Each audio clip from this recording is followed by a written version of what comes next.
And we're live. Well, perfect. Well, Teddy, thank you again for joining me tonight. For anyone who doesn't know, this is Teddy Luong. Me and him grew up. We spent a lot of time together growing up. He's part of our original cast that I always talk about, meeting in middle school and kind of been friends ever since.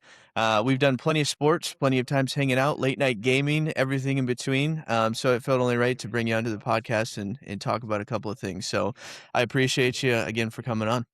Of course, of course. I just love what you're doing here, and it's just like I just love being in an open space and people being able to share their shit, and it's just good. Yeah, I appreciate it. Um, but yeah, I guess kind of to kick things off, obviously growing up, we always like to do a lot of things actively as a group, you know.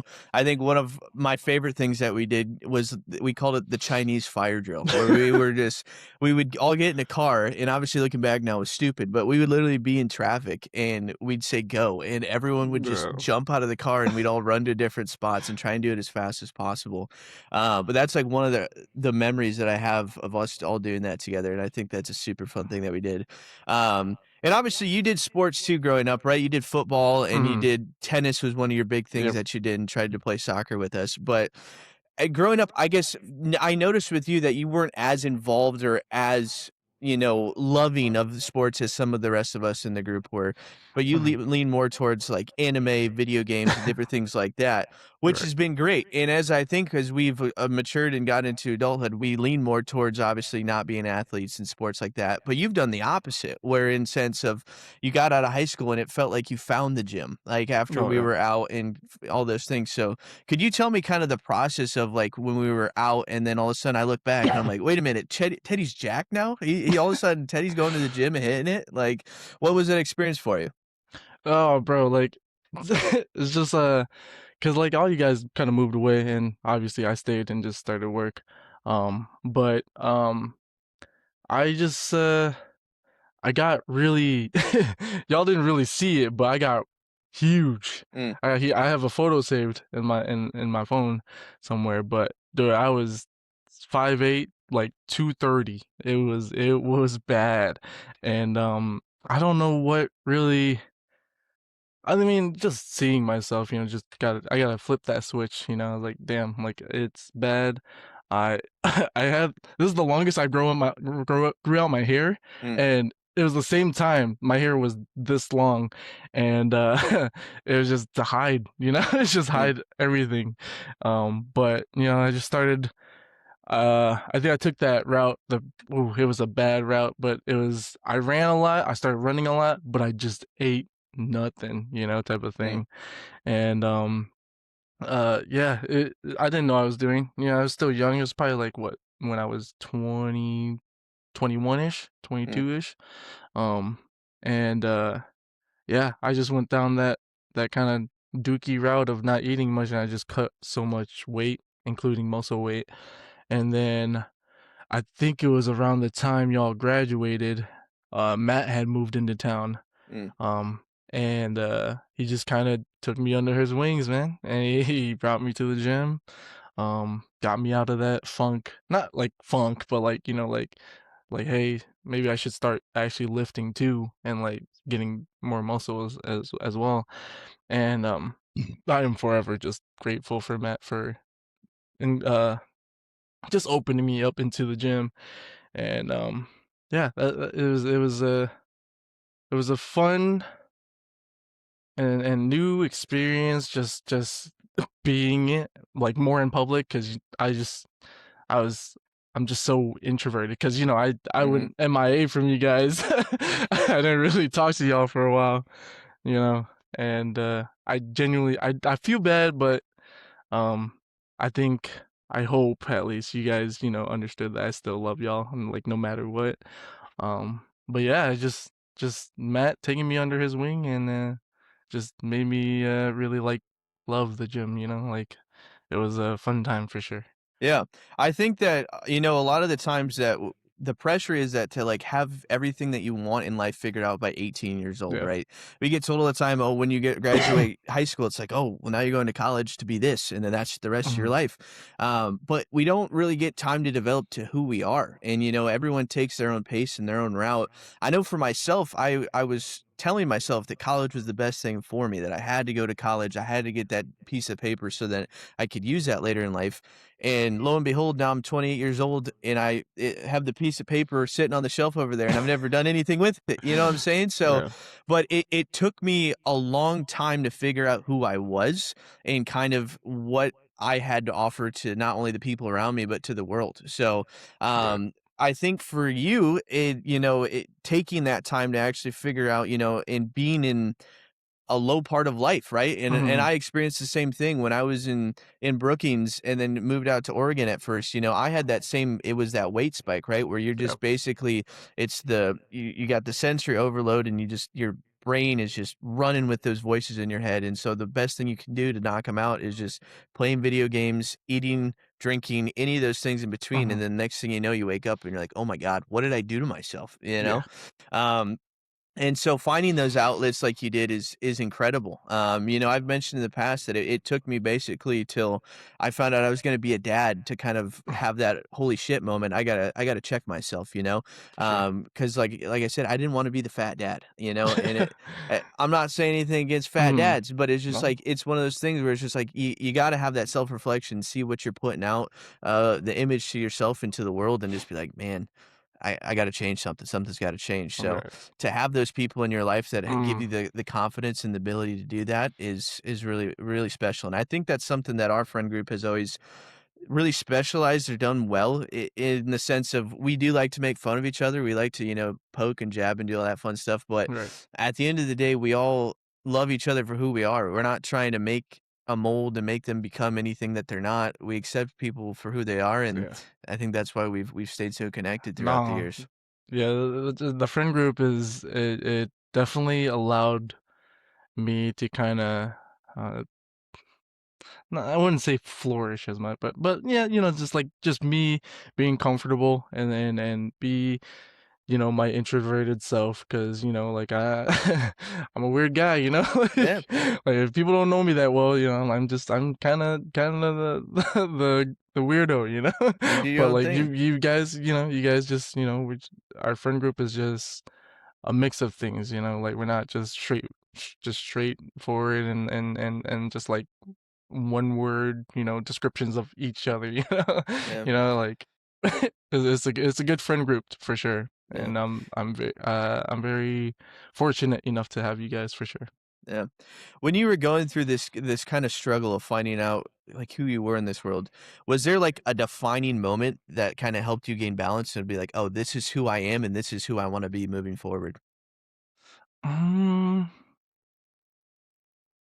I feel like it was kind of late, low key, but um, it was. I think about the time when I started bartending, Mm, and like, hey, this is kind of a big step towards that, like just I want to be not want to be, but like I just feel not like a social butterfly as much, and I thought maybe starting the bartending gig would like help me kind of, just hear people's stories and learn from some, just regulars and stuff like that. And I ended up I just kind of became the supervisor now for the bar and nice. restaurant. Hell yeah. um and it was a shock. I was like, I don't know why why would they pick me, because I mean, I've definitely improved a lot, and I think just growing the way I grew up, just being more introverted, I think am a great listener. Mm, So I like listening to people, and I don't really talk that much, but I love I love hearing people talk. I yeah. like hearing their side or their story and stuff like that. So I think bartending helped with just brought me into the world of like other people's, or like perspectives of other people, and how they grew up and all that jazz. But so yeah. Yeah, I think that I've always said too is that like I have two very different personalities, introverted and extroverted. Yeah. When I'm at home, I can be one of the most introverted people on the planet. We're talking like I mean, I won't talk to nobody. I'll be sitting I can play games for 15, 16 hours of the day and not even bat an eye, you know? But then I go out into the world and I just am like this social butterfly. And obviously that's, why I've done sales and I've done well with it Oh, yeah, yeah. is I just talk and I want to know everything. So I just talk and talk and talk. And so I think it's good to have that balance though. I think it's good to be able to find a safe place or like your home or the gym or different places like that where you can just turn everything off, hunker down and focus on yourself and be that silent, you know, ambassador for yourself. And then Mhm. when you're out and get put in those uncomfortable Yeah. situations, one of the things that with the military, one of my favorite sayings was be comfortable with being uncomfortable. Yeah. Know that you're going to be put in a lot of situations that you don't want to be in, you don't feel comfortable in, but guess what? That's where you're at and just accept it for what it is. And so a part of I think growing up and maturing is doing that exactly, saying, analyzing your weaknesses and things that kind of trigger, so to say, the trigger word, um, your anxieties, anything like that, and put yourself in those positions and figure out how to handle it, Mhm. because a lot of those things can be tough. It's very tough. And that's one thing that I've really tried to do as an adult is find things that I'm not comfortable with in trying to exploit and put myself in those situations, and seeing how I react. So I think it's Mhm. it's amazing what you've done, and I think you're spot on. I think that's one of the best things that you could have done for yourself is For put sure. yourself in a very social environment and figure out what Yeah, that happens, shit right? that was wild. It was a wild ride for sure. I love it. Um, so obviously, as you continue to break down these walls and figure more things out about yourself, what currently do you think is one of the biggest things holding you back in life right now? Holding me back. I think is just for sure has to be because you like you just said, you put yourself in those uncomfortable positions and whatnot. I think I still am missing like I don't know what it is for sure. I'm missing that step for sure. And actually maybe I do know what it is. It's probably moving, Mhm, into a bigger city or something, But I think I'm usually just kinda too content with certain things, mm, um, which, is kind of a struggle for sure, and it might be holding me back from, I guess, evolving into, who I need to be, I guess, but, now with, you know, the old girlfriend, that is ball and also chain.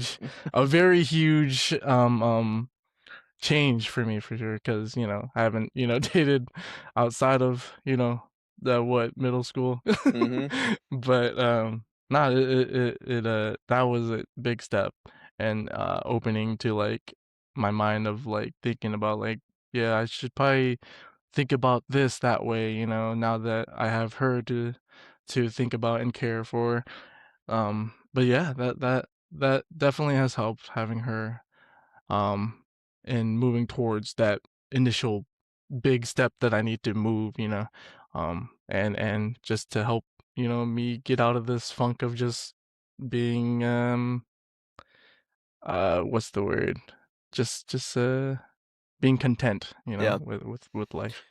I think content's a good word, and it's something that like I mentioned, I struggle with a lot in the sense of that it's almost I have the opposite where I'm never content with what I have sometimes, and I have daring to think for that to anchor me down sometimes. When my mind's constantly racing, and she said the other night it was Sunday night at 11 o'clock, and I'm just sitting straight up in bed, and she's like, what's going on in your brain right now?" And I'm like, "I got to do this. I got to try and start doing," it. And she's like, "Why can't you just take a breath, lay down in bed, enjoy what you have around you, and like good things will come." I think that's the biggest thing is that as long as you're putting things out into the world and you know the steps that you want to take, let it happen. Let life take Right, its course.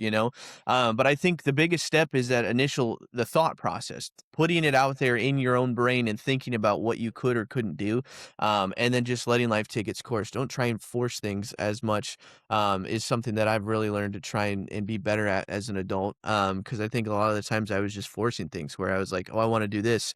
Okay, how do I do that in the next week?" No, no, no. Take a time. Okay, I wanna do this, great. Let's put that in our big, balloon, and let's just chip away at it. Let's just see what we can do, and work with that. But I think that kinda leads into my next question where, I always talk about one of the best things that I ever did was move out to Oregon, right? Where I Mhm. always felt that maybe not Spencer, but the Midwest in general just Right. always felt like I was so constrained to it and that I couldn't express who I was or who I wanted to be. But I don't think that was necessarily anyone else's fault. I think it was just internally how I felt that I just couldn't get that. And then when I finally did it, I felt like I found who I was. So has you staying back in Spencer and not having quite that opportunity, is there Mhm. things that have kept you around, or is it more of just what fears you've had that has kept you in place to where you are still? Um, I don't know if it could be slight fear, because I didn't know where, I would want to move. Like I don't I I when I think about it, it's just I talked to my girlfriend about it, and I'm I'm like, hey, I'm more than happy to move, um, to you even, but I like it. Really, you can pick the spot. I'm so I think I got so used to Spencer, like, all I need is a job, a place to sleep, Mhm. the gym, that's about it. Cause I just stay in my room, play like, play on my PC, that's literally all I do. So, I think, um, not, being like that, it it's not as important to me, Mhm. like, this place I need to move as much. I think it's more of a reason, I guess, just like Yeah. just I just need one small reason type of thing to move, and now that now that I have that girlfriend, like that's a very great reason, for sure. Yeah. Um, I think that that brings up a good point, because a lot of times if you're I don't think complacent is the right word, but you accept who you are and you know who you are, the location doesn't necessarily matter. It's more of the people that you're around. right. And if correct me if I'm wrong, but you've always had most of your family close, right? Yep, You've always yep. had people around. So it's kind of that factor of like, why would I want to leave my family? Or, why would I want to, and Mhm. for some reason when I was growing up, it was the opposite. It felt like I needed to get away from my family. And once again, I don't think it was anything that they were doing wrong or how any of that. It was just that I felt in that personal bubble I couldn't become the man I was supposed to be around all of that. For So, sure. so for someone like you who's been able to stick where you're at and fight and continue to grind to establish who you are going to Mhm. become in this world, is really admirable. And I think it's been great to watch you develop into this person that you've become and be confident. Appreciate that. Yeah, to see you be confident means the world to me. I remember when we were in OKC for the boys Oh trip, god. and you're just like, "Well, I'm going out," and Hey, we got guys. 9 other people on the couches. We're like, Adios. I say, "Who the hell's going with Teddy?" And Uh, everyone's like, "Nobody. He's going by himself." And I was like, yeah, "Teddy? that was Teddy's going by himself?" Um, such a big step, but and it's crazy. But yeah. that's this you took that initiative. You took those steps and put yourself in an uncomfortable situation, and now Yeah, you have a girlfriend of what, 6, 7 months? it's, And 6 6 6 now. months? It's Mhm, incredible. And yeah.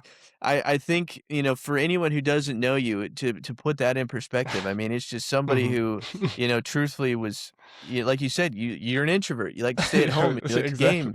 You've never left Spencer, but it took you took the time, you took the right steps to become to and analyze who you wanted to be, what you wanted to develop in, and then when it was time, it was perfect and it was meant to be. Yeah. So, I think that's fucking awesome. Um, so kind of I wanted to talk about the relationship too. So, Mhm. obviously you guys being in a long distance relationship and being what, I think it's like almost 10 to 11 Oh, hours away. yeah, yeah, It's a long ways, man. yeah. Mhm. And how have you coped with that long distance? What's things that you guys have focused on in your relationship to try and make it the most that you possibly can? Oh, we do as much time as we can spend, we're on call. Mm, Like, we're just on video call, like, if we have free time, we just wanna be on call. That's about it, and we're fortunate to be able to do that, just yeah. just to constantly, see each other, that's That's a blessing for sure. And some other stuff, you know, we just play games with each other. She's just like me. She's a nerd. Anime nerd as well, so we be watching episodes and stuff like that. Like Yeah. she's been forcing me to watch weekly. That's really funny because I hate watching weekly. Like I Mhm. love to binge. I Oh, can't yeah, sit yeah. and wait for the I'm next the same episode. way, Like bro. this sucks. Yeah. But yeah, we just any moment we get, we are on call, and that helps a lot. And yeah,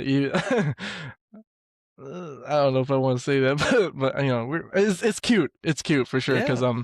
we be falling asleep on video call with each other every night, Yeah. so it's very very sweet for sure. That's awesome. And I'm sure you guys obviously are trying to make things happen to where you can be Mm, together and, experience that relationship. But like I mentioned to you before, I mean, me and Darian were the same way. We grew up, obviously, she was in Emmitsburg, and then I went to SDSU, and then even I went to the military when we couldn't talk for 5 months. The only thing we had was letters that we were writing back to each and forth to each other.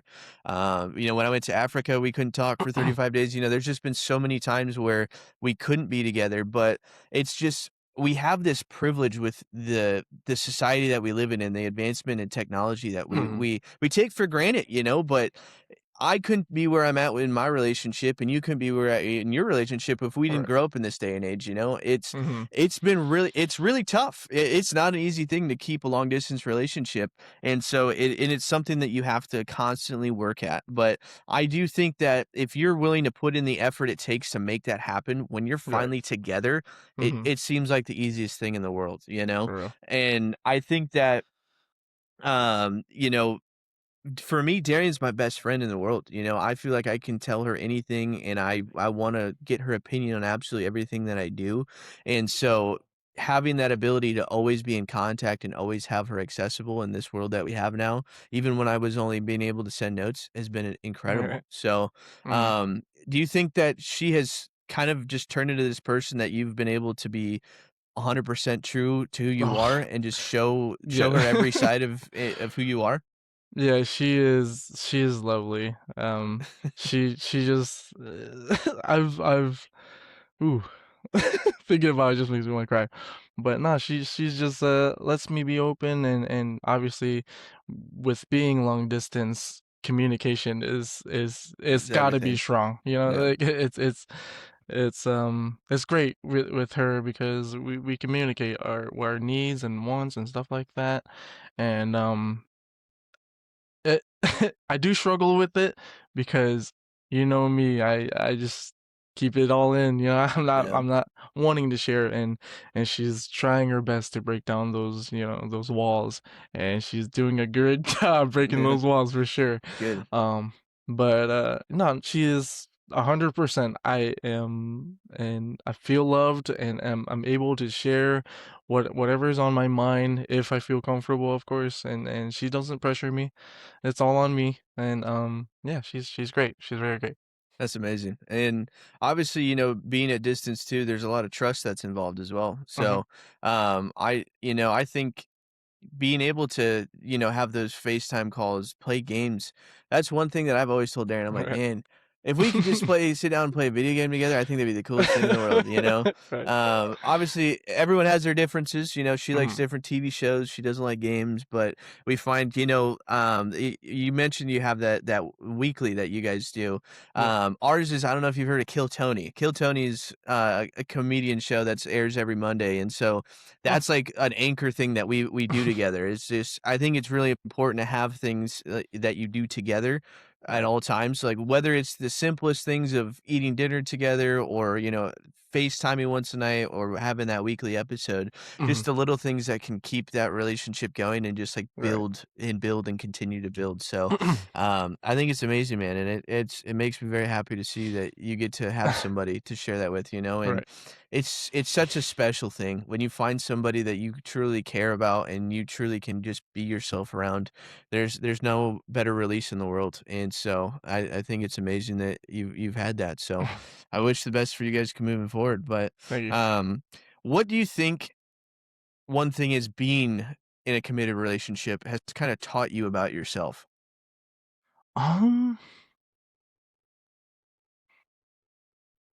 how just how thick those fucking sorry, pardon my language, but how thick those walls are, like Mm, it's hard for her to break those walls down. I really keep to myself for sure. Um and I like you said, I had a lot of time to find myself, and I think I know wholeheartedly, I when I date, um, I give them my whole heart, yeah, and they are free to break it. It's mm, scary for sure, but yeah, it's the only way I know how to show love, like I can't, it's a risk factor, but I've definitely I talked to Matt about it a few times, but and it's just we the risk is worth it because when I got lucky and found her and gave her my heart, like it's nothing truer love than that, it's a great experience for sure. amen. Yeah, I think that that says a lot about you, knowing that. Yeah, it's just those things, um, keeping it inside, and I've struggled with that with myself. Is that a lot of the times I would rather ignore it, act like it's not there, but then it always comes back. For Whatever sure. you hid, whatever you put, underneath the bed, it comes back and bites you in the ass. Yep. And I think I've learned that it hits harder the second time. If you're going through something emotionally or physically and you just ignore it for the longest time, when it comes back around, it eats you alive. It makes Yeah. it way worse than it was the first time in my experience, So um I think that, yeah, finding that out about yourself and just knowing that moving forward, you just gotta be open and honest, and whether that's having that conversation with yourself or bringing her into the midst and say, "Hey, this is what's going on right now, and I just don't know how to handle this," Right. and having a partner, I think one of the best things me and Darian have ever done is that we sit down multiple times a week, and a lot of times it's just a night, like, it's 9:30 at night, and all of a sudden, we're just gonna sit down and just unload your brain, just Okay. whatever's in there, just talk about it. Because I get caught up a lot of the times about my own head, I really do, where it's just like I've got so many things going on and just bouncing around like a bouncy ball in my head, and it's just like, "All right, well, let's just take a minute and let's talk it out," and then Mhm. getting that feedback and having someone actually who cares about you tell you their honest opinion is game changing, man. It's Yep. crazy. So, but yeah, I hope moving forward, whatever you guys decide to do, Mhm. I know Kansas City's a great middle ground for Oklahoma City and Spencer, and Right. so whatever you guys decide to do moving forward, I hope you guys get to do that, and obviously you being a bartender now, bartenders are Mhm. universal, Yeah. they are, and I do miss my time being a bartender, man. It's such a fun job. It's such a Yeah, fun it's job. it's it's kinda it's so different from It's being so different. introverted to now I gotta talk to some of these guys, and get some things out of them and Yeah. let them kinda share, you know? Well, I've always been a night owl, so it was like the nightlife for bar was perfect, us staying Mhm. up till 2, 3 in the morning every night and just, being the life of the party all the time. And I've sometimes miss it, I really do, but then, yeah, it was basically there and just like, "Yeah, I can't do this no more. Are you out till 3 in the morning?" And obviously then we started a family and all that other fun stuff. Right. So I would say to you, enjoy it while you can because it is a lot of fun. There's some real money in that, dude, too. Right. Especially if you decide to move to a city or a bigger town and get in a Yeah. position where you can make some serious cash. Obviously, when we have Okoboji up north from Spencer, we had Right. an extremely unique experience, as bartenders.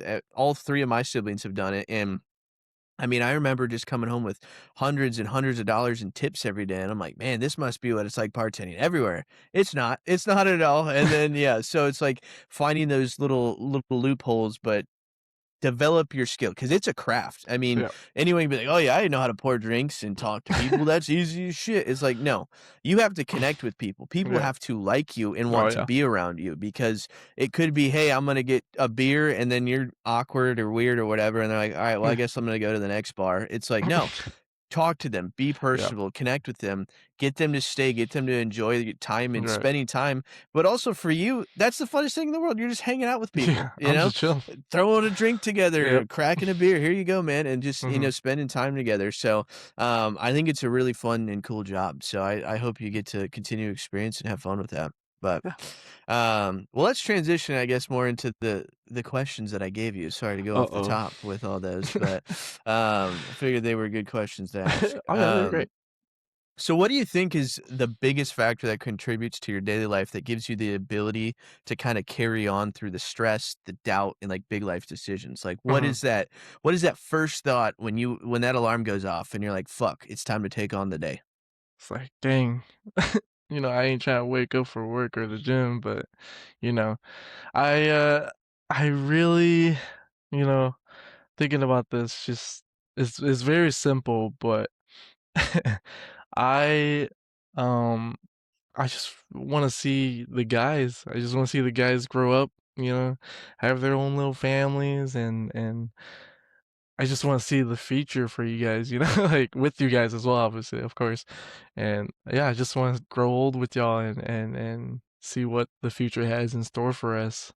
It's as simple as that. I just love you guys that much, and forming that relationship with you guys has been nothing but easy.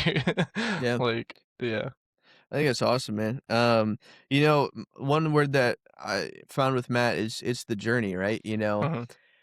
Even though sometimes you wake up and that alarm goes off and you're like, "Oh my god, I have to do this today." Like, Right. Jesus Christ. But it's part of the journey. If you didn't have the highs and the lows and the good and the bad and the stress and the happiness, then what would be the point of living? If everything was just a flat line and everything was the same experience over and over again, what would be the point, you know? Mhm. What would get you to get up? What would get you to be excited about things? So, I'm right there with you, man. I think that now that, obviously I I've settled down more than most of our group. I have been married now almost it'd be 4 years in October, which is mental to say. Right. Um, and I'm gonna have my second kid in a month, and Yeah. so I think for me, when I was looking at my 5-year goals 5 years ago, it was all these big things: move to the West Coast, I wanted to become a district manager and do all these things and buy a house. But when I think of my 5-year goals, it's like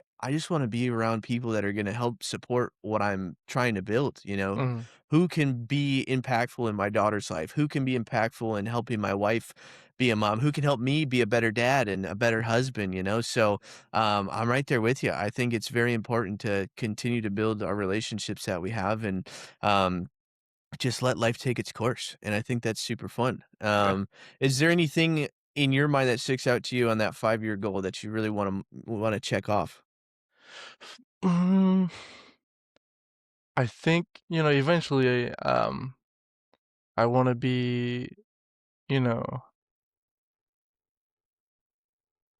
a good father, 'Cause, me growing up not really having that, that is probably the biggest check for sure, and it may seem basic, but at the same time, there's a lot of people out there that don't have that shit, Mhm. and it sucks.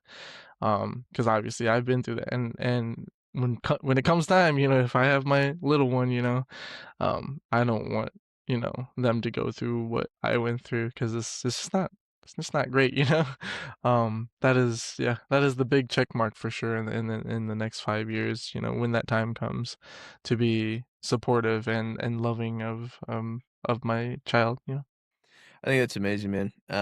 I know for me personally, I've taken it way too for granted for my dad. Mhm, I think Jason's been obviously one of the most influential people in my life, and I mean, an incredible role model. I've mentioned in the past, like, there's nothing a better feeling than saying, "Oh, you're Jason Ellis's kid," and like people get a smile on their face, and like, "Oh, I know Jason," yeah, And I took that for granted forever. I really mhm, did. And it wasn't until I was in my mid-20s where I was like, Jesus Christ, I had an incredible life growing up, and I had two incredible parents that truly cared about me and gave me everything. And I think one of the most memorable things was when I told my parents that I was gonna have a kid, I wrote a little letter out, and I was like, I'm going to take every life lesson and everything that you instilled into me and pass it Mhm. on to the next generation. And I think that's one of the coolest things that we can Yeah. do as humans is take all these life lessons and all these experiences and pass it on into the next generation, you know? And I think that says a lot about you where you didn't have that growing up. And we've had other people in our friend group that haven't had, that role model either, and Mhm. I can't imagine how tough that is growing up, Right. and so and I think you can go 2 routes. I think you can replicate it and basically be like, Right. "Well, fuck this," "I didn't have a dad, motherfucking this kid's not gonna have a dad," Yeah. like, all this shit, or go the other way and say, "You know what? I missed out on this, so now I'm gonna give somebody what I never Oh, had," yeah, for sure. and I think that's incredible. Mhm. Um my mom always talked about growing up is that it's nothing against her family, but she came from a family of divorce, and Mhm. she saw a lot of that where it was just a disconnected family, and so her biggest goal in life was to raise a great stable family, and so I can't say I knew that you were super eager to be a dad or to raise your Alright. own family, but For sure. I think that's amazing. It's just I know eventually that time will come, Yeah, and just it without a second thought, like I would love to care for my own child, and make sure that's that he has or she or they, have a easy life growing up, Yeah, and, it's always funny because when I was growing up, I was always like, "I don't even know if I wanna be a dad." I Okay. was like, "I don't even know if I wanna get married. I just wanna, Mhm. go to the West Coast and blah, blah, blah, blah," but, man, I could not imagine a different life path, I say all the time, I didn't realize that life like, the purpose of life. When you have a kid and then you finally start looking back, I'm like, "What was I doing?" It's just like, I'm playing video games and going to work and just kicking it on the couch, like, what am I actually, that is purposeful? What am I working towards? Then you have a kid and you're like, "Oh my goodness, I am molding a life." Right. That's crazy. It's insane. So, being a dad is the coolest honor that I've ever had, and I can't wait for this next one and continue to build that. My only thing I always tell people is take your time. Yeah. Obviously, both of mine were just, whatever happened, the universe said it was time for me to have kids, but, Mhm. um, enjoy your time, because I can think of back to so many times where if it would have happened then, like, when I was younger and couldn't figure things out, my life would have been shaped so differently, but life gave me the right timing to let me become who I was meant to be, figure out some things about myself, and then go into that and, let things happen. So, I don't believe in a, higher power or divine power to, make those choices, but I do believe that, the universe just knows. I think it Right. does. I think it's just things in life take place when they're supposed to. And so, um, like you said, it's when it's time and Right. everything's gonna fall out into the way it needs to be Mhm. and go from there. So that's awesome, man. Right.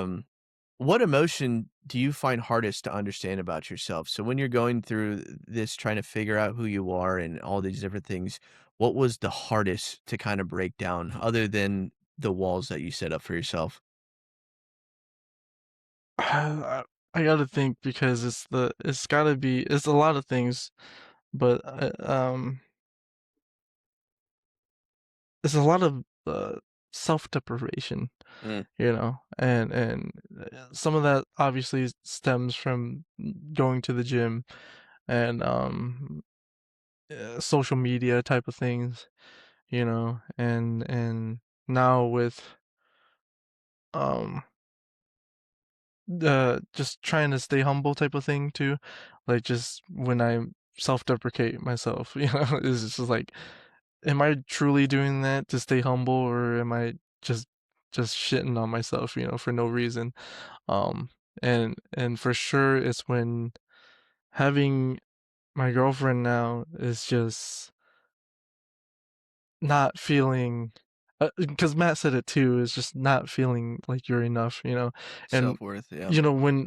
before, it's just yourself. It's just like, damn, like am I really, doing good, or am I like, am I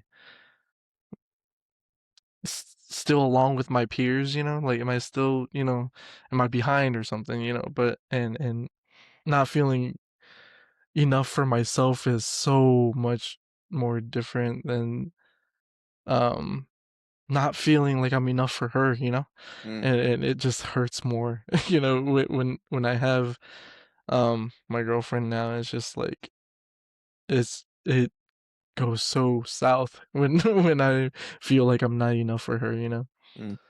And that's the main one that just it's so hard to understand. Yeah, no, I completely I get that. It especially when you're in a committed relationship and you feel like you're falling behind, you know, th- there's that old cliche that you got to be 50-50 in a partnership, which is complete BS. It's a constant balancing scale, At maybe one day you're feeling on top of the world and maybe she's just feeling really down about whatever's going on. It's Yeah. rather than be like, "Oh, you gotta pick it up and meet me up here," it's like you gotta cover for that extra, maybe she's at 20%. You gotta fill that 80% with joy or whatever it is. But it's really hard when you feel like you're not committed or you're not giving enough back. Mhm, That's one thing that I've struggled with personally with Darian is that she's always had this amazing career, being a nurse and travel nursing and different things like that. Um, and I'm still trying to figure out who I'm supposed to be in that sense. I've done sales, but I've done a lot of different sales jobs. I'm trying podcasting, streaming, all these different things. And so that's one aspect that I've always said is that like I just feel like at some points that she's contributing a lot more financially or she's contributing a lot more in that career growth. So, it mhm, is hard when you get in those positions where you're like, man, where am I at? yeah, What am I not contributing? But I think it's very important to know that what you do bring to the table in the sense of, Darian's always said that I am her anchor, that no matter what, when she gets home, that I can fill her with joy and that we can, share happiness together. And so it's not about the physical things that you can bring all the time. It's the emotional things mhm, and the balance that you can bring to the relationship. So, um, and I've seen that in you growing up. I have seen a lot of that self-doubt and the second guessing of yourself, and it it sucks. It is not a fun place to be in. mhm, Um, and, I think I'm still kind of in that sense too. One of my biggest things growing up was, fixating on my physical body and physically what I could do. And so when I got fat and couldn't do that thing anymore, the self-doubt was a super loud voice in yeah, my head, one thing that I always say is that, like, if I'm looking back at my picture scrolls of, like, the last couple of years, there's big gaps where I don't see myself in any pictures. You know what I'm saying? Like, where it's just like, "Man, where right. am I? Like, why am I not taking?" And I'm like, "Oh, it's because I didn't feel comfortable in my own skin," Yeah, you know? And so that's a really hard place to be at. Clawing your way out and trying to be a better version of yourself and accept who you are and where you're at is really, really tough. So, mhm, um, I think that, yeah, having a partner is huge in that aspect, but I think that's something good to recognize because I think you could be stuck in that place for a long yeah, time. You could be stuck in that self-doubt and just putting yourself down all the time and then never getting better from it. mhm, So, that's really cool, man.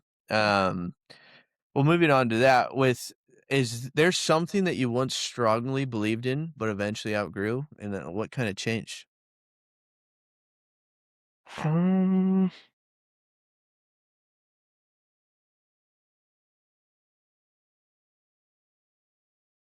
I wanna say, like, I struggle with, still kinda do, um, but, it was feeling like I am deserving of love, um, and it could be actually, it does have to do, slightly with, how I was raised, and, it was, not having that fatherly figure, and just as a kid, you don't know what's going on, like Mm, like why is pops gone, like what's going on, like am I the cause of it, and type of thing, and, um, I think also it's not to blame, too much, or not even try to blame her, because my mom, she be, grinding away, working, try to provide for two children, and when it hurt bad for sure, but going, playing football and all, doing tennis and all that stuff, and then seeing other people's parents, be there for them Mhm. and to support them and watch them. That hurt for sure. And as a kid, it's just like couldn't have kind of made time, type of thing. But she was working, like I don't blame her whatsoever. But I think just feeling like I wasn't loved enough, I guess, in Mm. a sense. Um, just as a child, just not feeling like I deserve it, so try to grind my way to it, type Yeah. of thing, and obviously the gym helped me with that, um, and for sure having you guys as well, like I know you guys love, all the friend group, love each other unconditionally for sure, and having my girlfriend also be there to, keep me in check, and she knows, um, that it's not, you know, it's not that I'm not deserving of it, it's Mhm. just my brain is just wired to that way, thinking of that way. Yeah. Um, Um, no, that's I appreciate you sharing that with me. mhm, It's something that I've definitely taken for granted, is having that support, and I think one thing that I struggled with growing up too is, like, making my parents always made me go to my siblings' events, and I was always like, "They're not gonna even know I'm there, or why does it matter?" But it's like, when you put into perspective like that, I mean, mhm, that it means the world, just even if it doesn't seem like it at the time, it's knowing that it's there, I think makes the world's difference. So, yep, would you say I know growing up you talked about your brother a lot and, mhm. him always being a big role model. Would you say he's kinda helped shaped the person you've become Oh, and yeah. always been your biggest inspiration? Always looked up to him for sure, and it's a lot because, being the older brother, it's always eyes on you, Mhm. no matter what, if it's not, just a random person's eyes, it's always the little sibling's eyes, always looking up to you for sure. And he's been great, and um, I don't even know if he was really trying, but, like, Mm. I've always looked up to him growing up. Tennis, that's a great example, I didn't know I was gonna like tennis, but I was always the ball boy grabbing the balls. I always wanted to play with him, Yeah. and we've obviously, as siblings, you fight, but growing older, um not even that much older, but, like, as high school, or as soon as he went to college, it's like, "Dang," like, "Brother's gone, who am I to look up to now, really?" He can't really contact me that much, but, um, I think just we bonded so much over tennis, and other things, music as well, he introduced me to Linkin Park, and that's, Mm. like, my number 1 band, like, Hell this yeah. will always love that, and we bond and not not fight over silly things, and always would love to play tennis with each other whenever we have a chance. So, yeah. I me and Brendan have spent a lot of time talking about that in the sense of, like, I'm sure he's always had that in the back of his mind of being the older brother and, trying to set the right example. It just comes with being the older brother, Mhm. it's and having that responsibility. And I think it's a good thing. And I think that, um, I'm sure he's always had that special light about you and try to get you involved. And I think that's the big brother in me in the sense of like I always want people to be involved. I always want everyone invited, even if you choose not to be a part of whatever we're doing. I've always kind of taken pride in the sense of no matter what I do, I'm gonna invite people. I'm gonna make sure people are involved, and I want people to know what we're doing. So, Mhm. um, I think that's just the big brother in me. I don't know, but um, yeah, no, that's amazing. I love that. I don't, I didn't get to see him very much growing up, but I know Gino was Yeah. the big boy, big Big guy. big guy. You got Physically and 5'8", mentally. and then you Yeah. got a 6'1" Asian. Yeah. That was quite Y the switch up for sure. Hey, you don't see a ton of 6'1" Asians, so, Yeah. not especially Spencer, Iowa, let alone Yeah, exactly, yeah. which is fun. That's cool, man. Yep. Well, let's gear the conversation a little bit more towards a spiritual aspect in a sense, because I honestly I don't know these questions about you, I guess. I've Yeah. never asked, so I'm intrigued to see what your opinion is and your kinda thoughts on it. So, but one of my favorite questions I like to ask people is when you think about the origins of humanity, what version of our beginning as humans makes the most sense to you? Is it scientific, spiritual, or something in between? See, I kinda struggled with that one. Um, I think because I'm not as religious. Mm, Um, and I just kind of fall towards that science, kind of we kind of evolved from, monkeys or whatever, yep. which is it's just kind of I don't know, that's just how I was seeing things. And with my whole family being Buddhist, um I kind of see that side too, where it's what is it, the Milky Way stuff. I I don't know a whole lot about it, but Mm. it's just the gods, um, Oh, sure. and how it's the karma system and rebirth and stuff like that. Yep. But yeah, I just kind of fall towards that just evolution stuff, and it's conflicting for sure. But yeah. Do you think that we were created with intention, or do you think it's just kind of we evolved by chance? I think that's also where I fall in, where it's by that chance type of thing where we evolved. Um, Yeah. And again, it's just conflicting because I do kind of still view um the Buddhist like karma and rebirth and is it reincarnation, I believe, too, Mhm. right? Um Can be, yeah. yeah. That's it's unique because obviously having those different cultural backgrounds, obviously I grew up in, a Christian church and believing in Jesus and all the things, but later on found out that I lean more towards Buddhism and that's more of like my belief in a Mhm. sense. What kind of with growing up around Buddhism, how did that shape you into the person that you've become? Um it it didn't fully shape me per se. But I definitely um I guess, the question will be asked later, but we'll get into that later with that question. But, um, it's just when,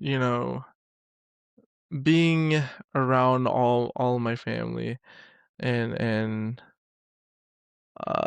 when someone passes, a lot of them will shave their heads and shave their eyebrows and stuff like that. And seeing that as a kid, I'm like, kind of what's going on, and and it was definitely like eye opening into a different world. Growing up and thinking, the whole evolution thing. Mm, Um, uh, um, yeah. So like, I wouldn't say it fully shaped or really changed my life as much. But I remember growing up too. When I think before I would go to bed, my mom would grab me and then we would, kind of do like a little prayer by our bedside before we end up going to bed. And then we would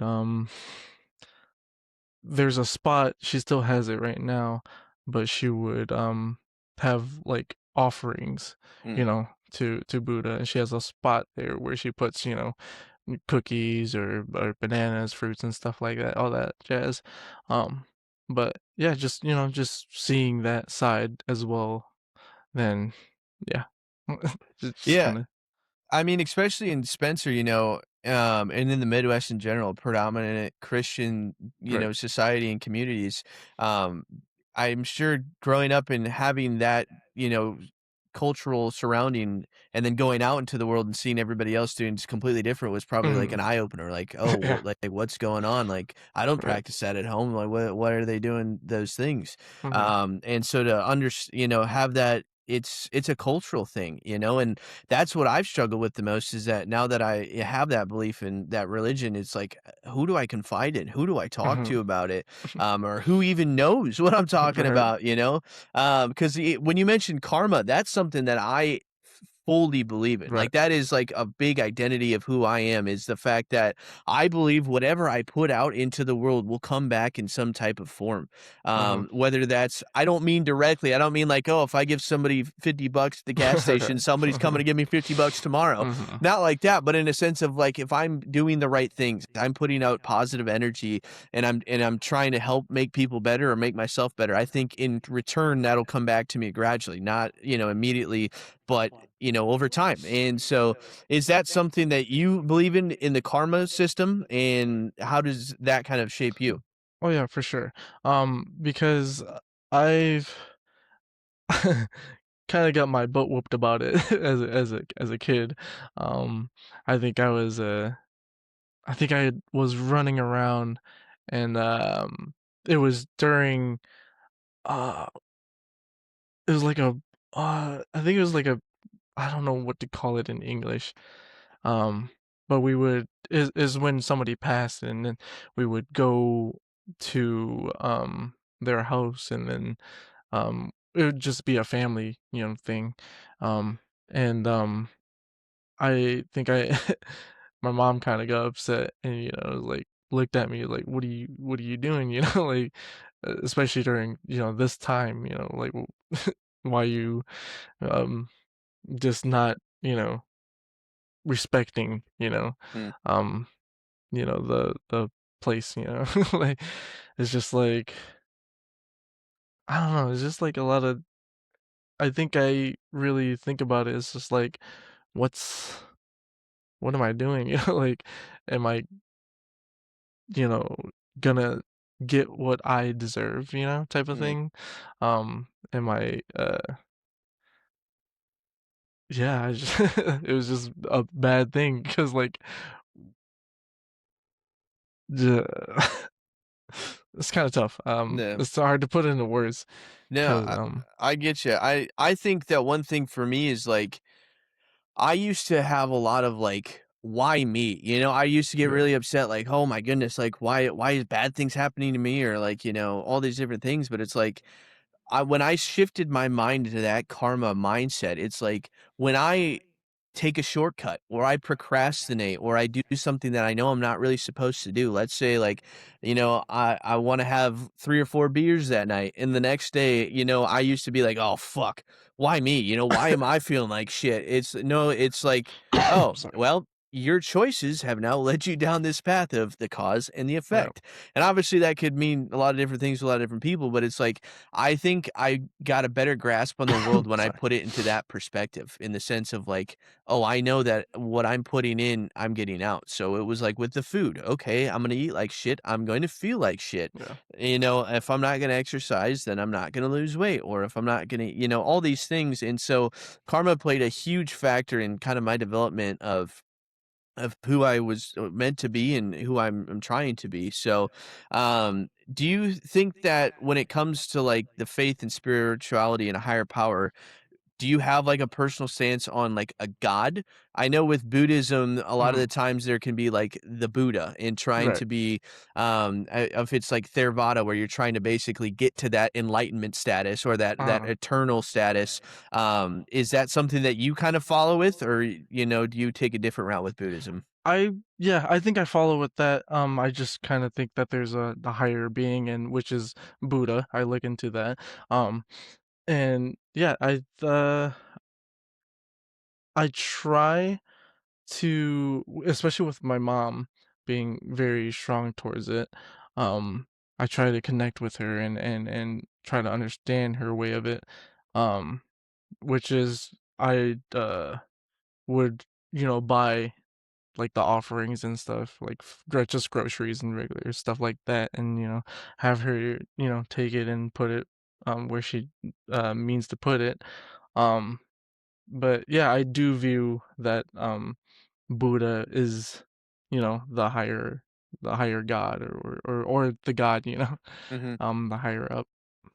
Yeah, because through my, studies and trying to figure out where I, fell on kind of the spectrum of everything with Buddhism, they kinda break it down into 3 different categories where I can't pronounce the last one, but it's Theravada, Mahayana, and then it Vipranya, I never pronounce it right, but basically Theravada is, yeah, you believe in reincarnation, and you believe that Mhm. basically with each life you're trying to better yourself and get more connected with Buddha, and the more times you reincarnate and continue down the right path, that you get a higher status, and then basically, after enough lifetimes you get to the next stage, and so on and so forth. So Yeah.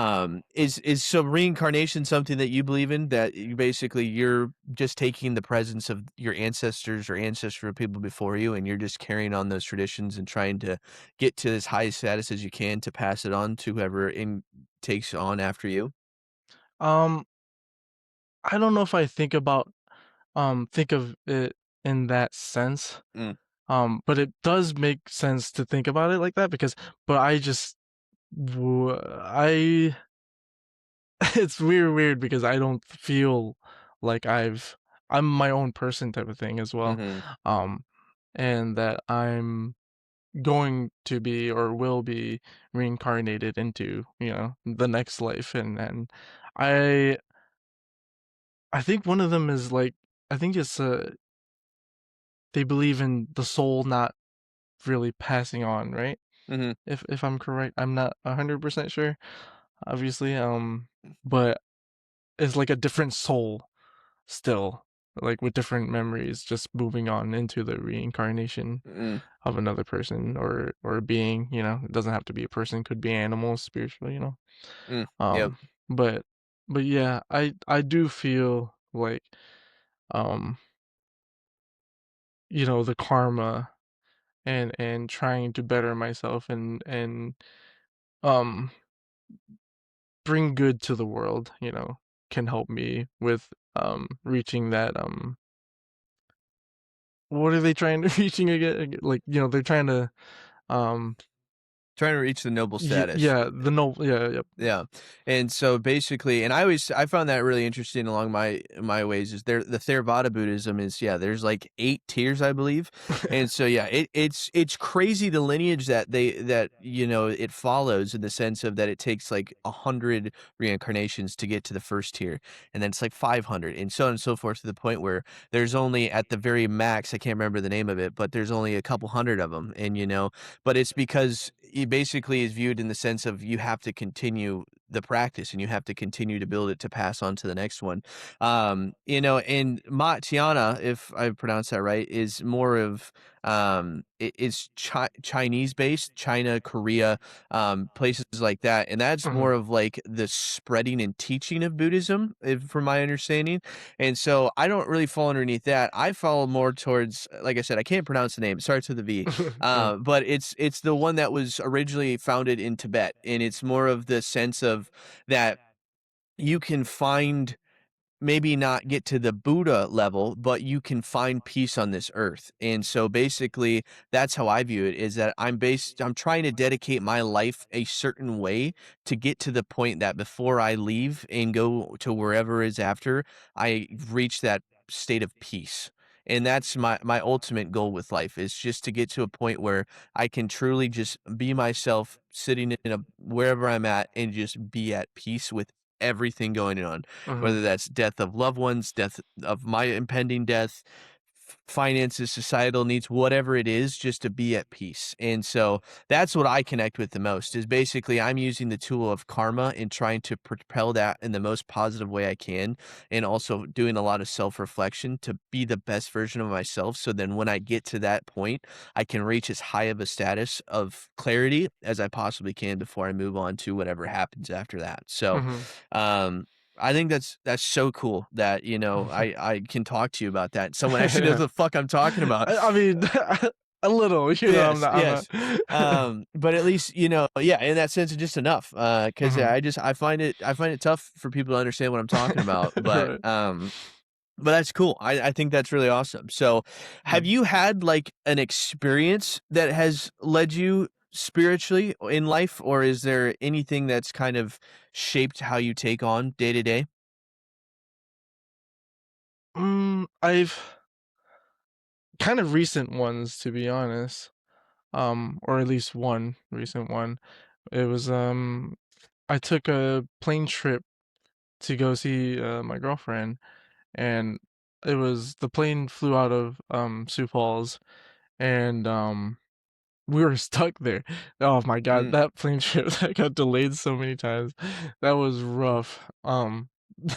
The like a what about a 2-ish hours flight, a little under 2-ish, mm, turned into a whole 3-hour flight because of delays. But so we were just sitting on the plane, and the guy I sat next to, um, he was he was a Christian, mm, and he asked me, he's like, "Hey, what's your name?" and whatnot, and his name was Chad, and he was a little bit older guy, but he just talked to me about um what he was doing, what he was hunting with his nephews and sons, I believe, up here. It was pheasant season. mm, But just regular stuff, and he's like, "Oh, were you plan on going or whatever?" And I was like, "Yeah, go and see my girlfriend." New, it's a new experience for me because, I've never flown and types of thing, and I'm not used to really flying as much. Um, and then he started talking about um I don't know how it got started for sure, but um he's like he started kind of like a Bible study group. So he mm, would go and read um and stuff like that with, I think he said, his coworkers or something. And like it I don't know why, but it was just we were talking a lot, and I'm not one to talk, especially with strangers. I'm still not used to it because obviously I'm a bartender, um, especially on a plane because like I'm very quiet and I have my headphones in. I'm just chilling. But yeah, I like genuinely like listen to him, and he talked to me about any of my friends if they're like like study or pray or any of that sort of jazz. And obviously I brought up Matt. And then he just like, yeah, I'm sure if I wanted to ask questions about it, and he would love to talk to me about it, which you've said before in your previous episode. And same with this guy, and he's like, you got any questions, like I'm more than happy to talk to you about the Bible and stuff like that. And it was just I don't know. I don't know what perked in me, but I was like, this is kind of, I don't know, just kind of crazy to yep, me. It just didn't feel like a coincidence type of mm, thing. I don't know why I felt like that, but maybe I was just in that zone, because I was going to go see, my girlfriend and stuff like that. And no, it was just a lot of, I don't know, it was a good experience for sure. yep, And just talking to him, and how he talks about his family, and he he adopted like 20 kids, and try to spread, um his beliefs, and feel like, some things just don't happen like coincidentally, type of thing. So and he said me talking to him and me meeting him and just sharing things with him, you know. I've never been that open with a random stranger Yeah. ever in my life, and just being able to talk to him and stuff like that about um just new experiences with having a girlfriend and flying and yeah, he shared a lot about his family too, and it was just like, what am I doing? Like, it's just like this is such a old Teddy would never Mm. young Teddy would never have done that. You know, I would have just been like, "Oh, just got my earbuds in," you know, I'm just trying to jam out till this flight takes off. It's crazy. Things will just fall into your lap in life if you let it, you know? Yeah. Those experiences will just naturally come to you. And like you said, there's no reason. There's Mhm. no, who knows if there's somebody dictating and putting that person next to you in your life so you get to have that experience, right? I think it just happens. I think you make a decision to put yourself in those positions and life takes its course. And I think that's one of the coolest things you can do. So no, that sounds like a really cool experience. Yeah. Yeah. Uh, I know we kinda touched on, like, what do you think happens after you die? Mhm. Um, but what is one thing that you want people to remember about you when you die? Um,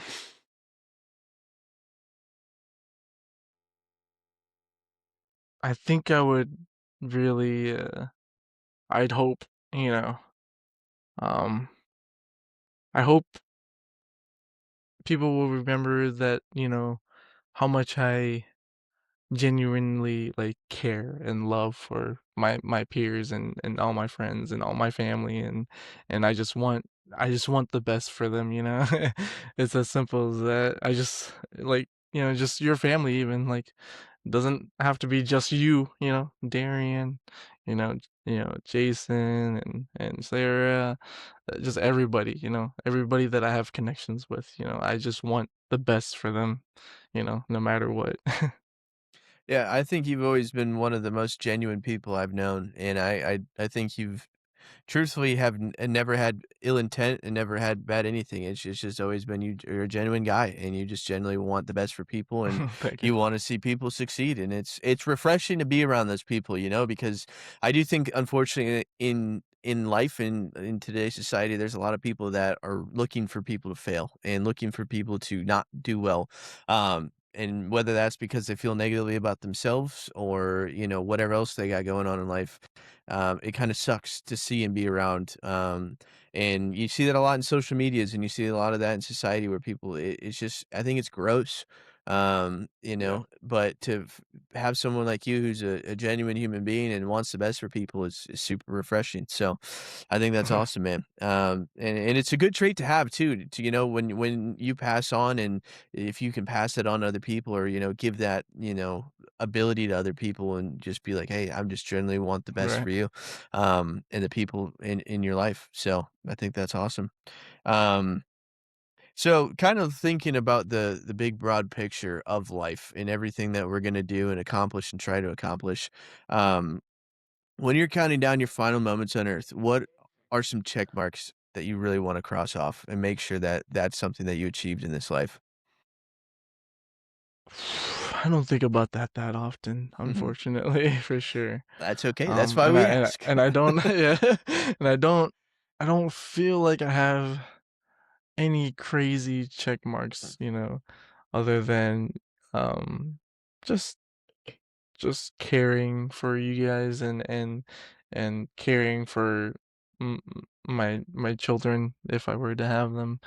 Um, and I just don't have too much of a check mark because, like I said, I never really thought about when it comes to that time as much. But I just want to make sure that um I can care for my kids and stuff like that and growing up, and we mentioned it earlier, you know, being the greatest dad that I can be, you know, and hopefully, you know. that goes for them too, like either them being the best mother or being the best dad that hey, like, Teddy or dad, you know, took great care of us, like let's, also take care of our own kids. Yeah. Um and yeah, stuff like that. I think it's awesome. I mean, I remember not even that long ago, if someone would have asked me that question, it would have involved tangible things, as in like money and property and different things like that. And it's like I'm so glad that I've evolved enough to realize that they're just non-tangible. It doesn't matter. Like none Mm, of that matters. Like what you said. What truthfully matters is what you pass on to the people that you care about the most, mhm, the love that you shared, the memories. I think for me, one of the biggest things is that, life is basically just leading up to memories. yeah, You get to a point in life where you've accomplished and done so many things that you live in through your memories. And I mhm, think that's a really special place to be in. But it can also be a really scary place for a lot of people too, where right. they spend so much time chasing the wrong things, believing in the wrong things or wanting the wrong things, and they get to that point where they're only living in their memories, and they're like, "Oh my goodness, I Right. didn't get enough time to focus on what's actually important in life." So, Mhm. I think that'd No, be so scary. I saw this TikTok kind of recently about 3 days ago or so. Um and it was just the good side, of social media. It was these two kids, not kids, they're probably at least 21. They had just gotten home from the bar and it was a sister and a brother and they were just eating, drunk food. Like, Mhm, just they made food and were just eating it, just there at the counter, and it it woke up their mom and whatnot, and it was just like while I was watching that, I was like, "That mom," and that it woke up the dad as well, but the dad came in later, and I was like, "Those parents." They're gonna be, you know it was 4 something in the morning, and, they're gonna be like, What are they doing?" And then, like, "What are you guys doing waking me up and whatnot?" But, I'm sure when they went to bed, I'm sure they smiled because I think watching that was like if those were my kids, I would smile, going to bed because just having a great relationship with your sibling and seeing that mm. would that would be a reward for me for sure if I saw that.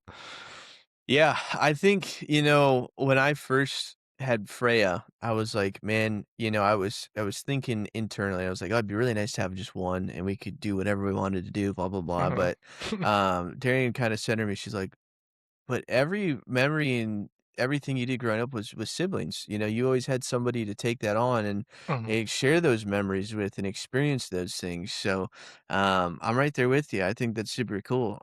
One thing that I've really try not to take for granted. We had it recently where like Freya woke up in the it was 2:30 in the morning, right? Next thing you Mhm. know, I hear banging on the door.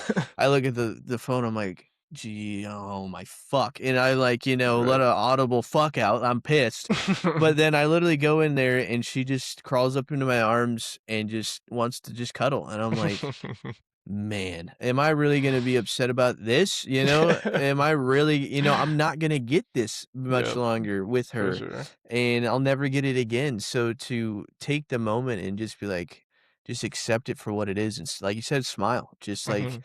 oh my god, I get to do this. Right. There's gonna be points where I don't get to get up at 2:30 in the morning and spend time with my kid, let alone them to love me and actually want to, Right.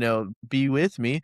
Um, so taking those small moments and acknowledging what they are, I think is a big thing too. Mhm. Not letting even the little things slip through and just pass time. Yeah. Because that's one thing that I struggle with a lot too, is just letting time slip through my fingers, I say, or I'll let a week or a month or, whatever it is go by and be like, "Oh shit, what did I do? What did we accomplish?" So, really trying to take time out of my day to appreciate those little things for sure. But well, it kind of leads into the next question. What do you think humans misunderstand most about each other right now?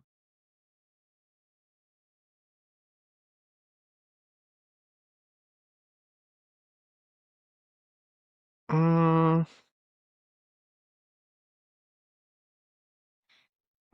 Damn, that was a really tough one when I was looking over that as well. And if you can't think of one, we could turn it into what do you think the world needs more of from people? Mhm. I think I could kind of tie those things together as well, depending. I just feel like sometimes you just don't know what somebody's going through, and somebody can end up pushing, somebody's buttons just the right way, and it's just the last straw, and things could end up bad, and it's just I feel like it's not difficult to be a nice person or a good person, um, and being in the service industry, workplace environment, and some of these people, man, it's it's bad. It's like it's almost like they don't even treat us as a human being, and Mm, and, and that stuff, and it's just it's just sad, like yeah. it's rough when nobody really um has like lack of perspective, like they don't really try to put yourself in their shoes or anything like that. They don't really try to empathize or anything like that. And me being a huge empathizer, I had a little chat with my girlfriend about it. It's just like sometimes it's difficult to empathize with somebody that's just being a grade A, Mhm. it's just like, what's going on, like why are you acting this way? So yeah, I guess lack of kind of perspective in life and stuff like that. I think people kind of take for granted or something.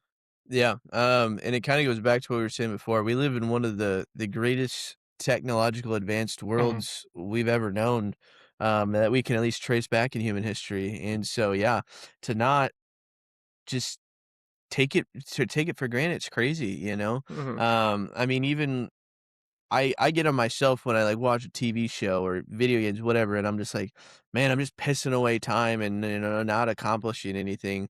But it's like, that's kind of the brilliance of it, is that we live in this modern area that we get to, enjoy mhm, those things. We get to take time out of our day to hit pause and experience those, and so, yes, it can be a negative thing where you can get lost in it, but it right, also can be an extremely positive thing where it gives you that release. It gives you that freedom to be yourself or to try different things, you know? One thing that I've always really liked or, admired about you is like the anime side of you, right? Where I saw on your Instagram, or maybe it was your girlfriend's Instagram, where you guys went to like a convention and you got to yeah. dress up. That's cool as Oh, shit dude. to me. That's so cool. And so many people are so afraid to be judged Oh, and right. not be who they, their true self. But like that's so cool. Like, Yeah. I do that with Pokemon where I tell people all the time, like, you can call me a nerd, you can say whatever you want. I Right. love Pokemon. I love collecting cards, ripping packs, some of my greatest memories in my 20s so far have been going to these, I went to Long Beach, California for a Collecticon event. We drove in an RV 30-hour round trip with a bunch of dudes and got an Airbnb and just ripped Pokemon. Yeah. And to some people, that's like, "What? You Yeah. you drove 30 hours in an RV with strangers you didn't know?" I literally didn't know I only knew 2 guys out of the 8 that we did it with, just met a bunch of random dudes in an RV, drove 30-hour round trip for Mhm. Pokemon. Like, that's crazy, but it was like, that was Right. one of the coolest things I've ever done. Mhm. So to see you kinda do that and enjoy and be who you are, and not hide that side of Right. yourself and be that is so fun to see. No, Um it's just how you guys, made me feel comfortable, this friend group as well as my, Discord, friend group, my boys from Omaha, like, mm, they, they didn't care, like, they just let me do me, and I like obviously with a reason, within reason, I like to dress up. I don't obviously mm, just go randomly dress up just a random yes, Monday, that's but fair. um If I came back to it's Spencer and even saw you, honestly yeah. You just Even randomly if run up if on it. if somebody does, you know, like, hey, more power to them. You know, they're enjoying life. You know, that's I think that's where kind of that I think in a way perspective, you know, like, hey, they're just doing their thing. You know, they're not bothering me. They're just having fun. But a lot of people like they go straight to judgment. Like, Mhm. what is this guy doing? You know? Like, and it's like I don't know. I mean, these guys just having fun. They're just dressing up, doing whatever. And like I said, just with having the guys and everybody just let me just be my weird self and dress up, especially especially as you know, typically a female would dress up, you know, in those type of clothes, like and stuff. Like they don't care, you know, like you guys don't care. You know, I'm just having fun, and yeah, it's just because of you guys, you know. Yeah, that was always the thing with Portland, and being around there and going to Portland all the time when I was in Oregon. It's just like you can see every walk of life, and people just loud and proud. You know, Matt. Yep. I remember it so vividly. We picked up Matt from the airport, and within 3 minutes, we were driving in downtown, and a jaywalker walked in front of us. It was a 6'2" male that only had a pink tutu on and nothing else. And Hey I mean, man. and Matt just we both led like a "What the fuck?" But, Right, right. driving away, I'm laughing, I'm like, "Power to The him, you man, know, power to him," you they're know? just enjoying life, Who man. gives a shit, you know? Yeah, And so, I can't hate anybody. I think, yeah, when you for can sure. you if you can do it in a positive sense of just being who you are, Yeah, I'm not gonna hate on that. yeah. Is it kinda different? Yeah, of Oh, course it yeah. is, but who cares? Be Yeah. yourself, be who you're meant to be. I think that's awesome.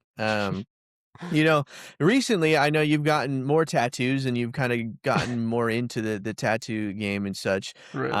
For me, myself, I have always envisioned, like, me with tattoos. Like, there's been times in my life where I look down at my arms and my legs and things like that, and I'm like, "Man, I just Mhm. don't feel like myself." And then I get these tattoos, and I'm like, "Oh, now I, like, feel more comfortable in my own skin."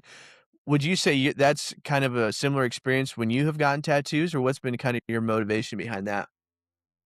I don't know. I just I just feel like, uh, I think just kinda growing up as well and just, like, seeing all the uncles and just the uncles basically with all their tattoos, like, that's kinda cool, you know, Mm, like, there's a bunch of, you know, dragons and stuff, but, uh, I think as more stuff kinda there's a lot of more stuff out, like, more anime or more anime's been, like, more, I guess, accepted in a way, um like, it's just a norm now, you mhm, know? So, like, I was like, I never really thought I would be kinda fully covered, which I still kind of view that way.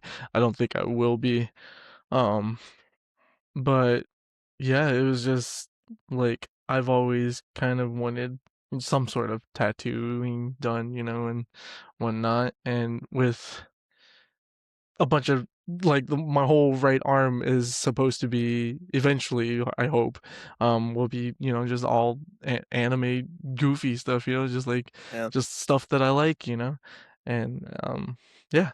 So And I think for us, growing up in the Midwest, it's really hard to express yourself that way. Now it's a little bit more accepted as we've gotten older, but right. I mean, I remember still when I was 21, 22, I had a full sleeve by 21 or 22, Yeah. and the looks I would get from people is still crazy to me, you know?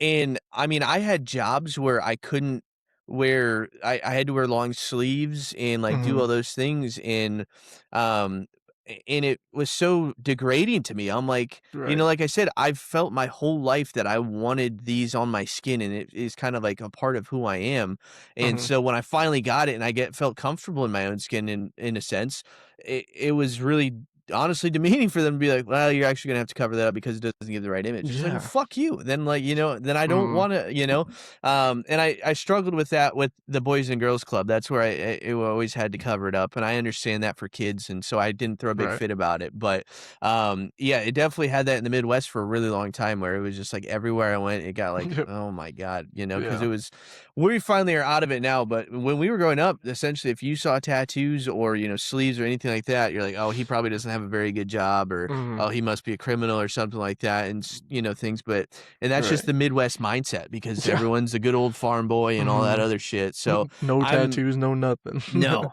no, and so I'm very appreciative that in that sense, society has evolved and changed, and, Yeah. now anywhere I don't think anyone has really any tattoo restrictions, no matter where you go in the Midwest or anywhere in the country. I'm sure there still are places, but, Mhm, mhm. it's just so much more accepting, and I really think that's a good thing is that people can express who they are, and it doesn't hurt anybody. Like, Yeah. Yeah. why does it matter if I'm putting a needle in my arm and forming a certain shade of black? Why does that matter to you? Why do you give a Right. shit, But in a sense, there's been a lot of times where I've had to check myself from being hypocritical in the sense of like where I see people like for instance with you with anime, it's not specifically you, but I see Mhm. people out on the street like just being super, with the like maybe like the super long pink hair extensions and the tutus, and I'm like, Yeah, I mean, what are you what are you see doing, brother? But it's like you'll see 'em. it's the extension of themselves. That's how they view I themselves get it, yeah. and that's how they feel comfortable in their own skin, and then, Mhm, like, I'm doing permanent body modifications to myself, and I feel more comfortable in my skin. mhm. So, am I gonna be a hypocrite when somebody puts on a tutu and they feel better about themselves, Mhm. and am I gonna judge them? Right. No. Am I gonna, my first glance, maybe do a double take and be like, "Oh, shit, that's a man in a Exactly. tutu," but, like, power to you, brother, power Yeah. to you. So, um yeah, I think in the future, you and me definitely should go to some conventions and do, Ooh. like collecticons. I don't know if you've heard of those in the past, but like Kansas City has collecticons, Chicago has collecticons, or even like the anime conventions, stuff like that. Mhm. I'd love to go to all those with you. So if we ever planning something in the Oh, future, I'll have to let me talk to know. you about this after the Yeah, pod. yeah, There's something for sure.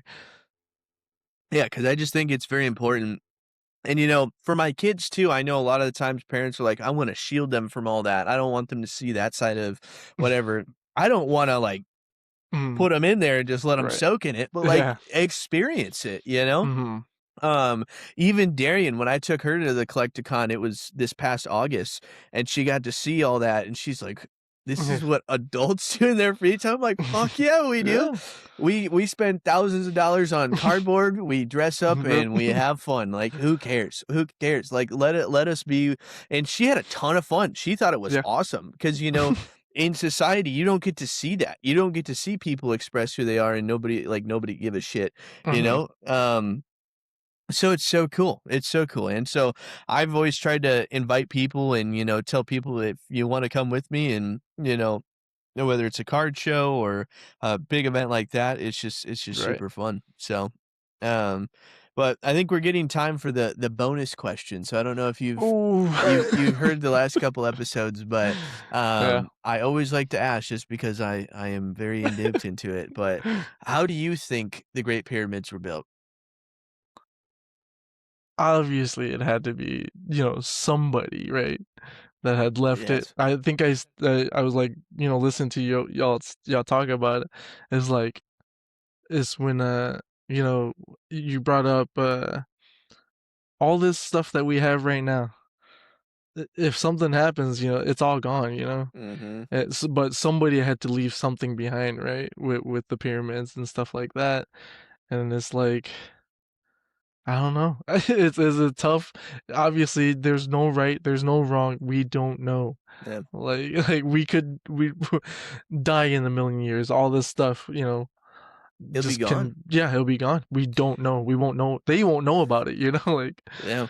yeah. I think too, like a lot of the times the dinosaurs get brought up, and I've been bringing it up quite a bit. But it's Uh, like I can't tell the specific process of how it gets to there, but basically enough things happen in the Earth's crust and how it got like the sedimentation of it and got mhm. settled.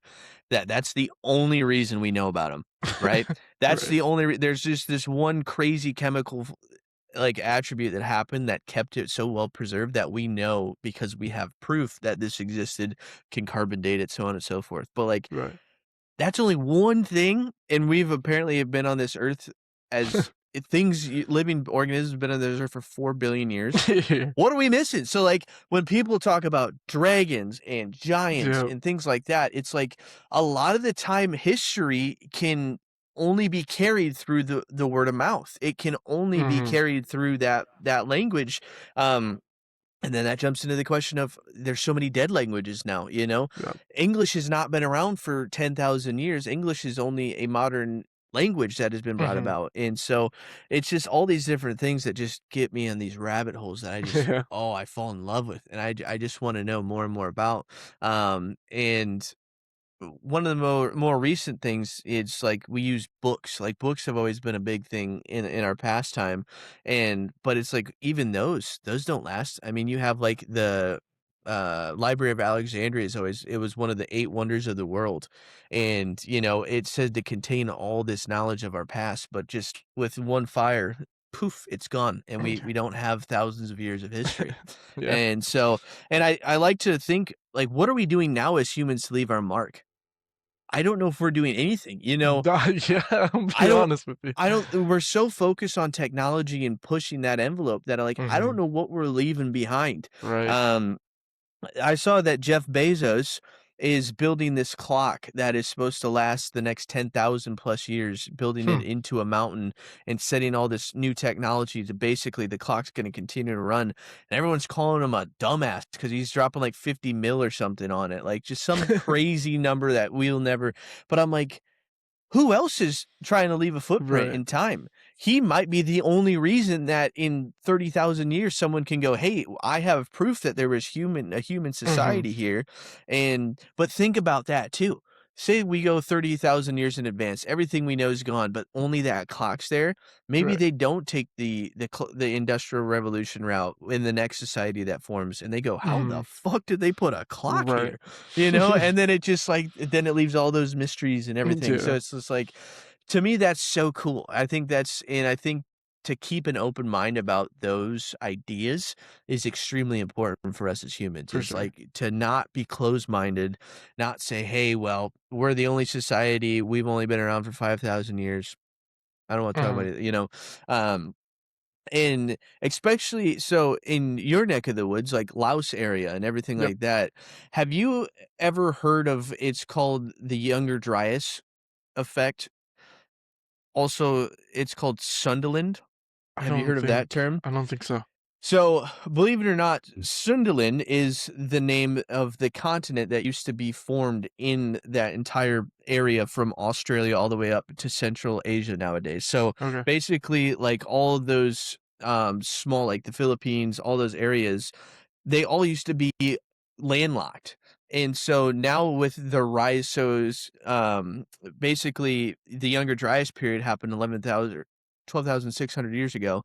Um, and the sea levels rose up 400 feet, and they have proof of all this. And basically, there was a giant continent the size, if I'm not mistaken, of like three Australias that connected landlocked Australia almost all the way up to like China is modern day. So like to think that if we were just born at a different time, like if you're Mhm. people from Laos, like that, I'm sure the traditions and everything now are more like islander or in Right. that sense, but at some Mhm. point they weren't, you know, which Yeah, that's is crazy. crazy. Yeah. But it's just like that's just how humans adapt. Like your Yeah. identity's tied in being an islander, but like technically, if you were born 10,000 years prior, you wouldn't be an islander. You'd just be right in the smack dab of the Right. continent, which I just is Mhm.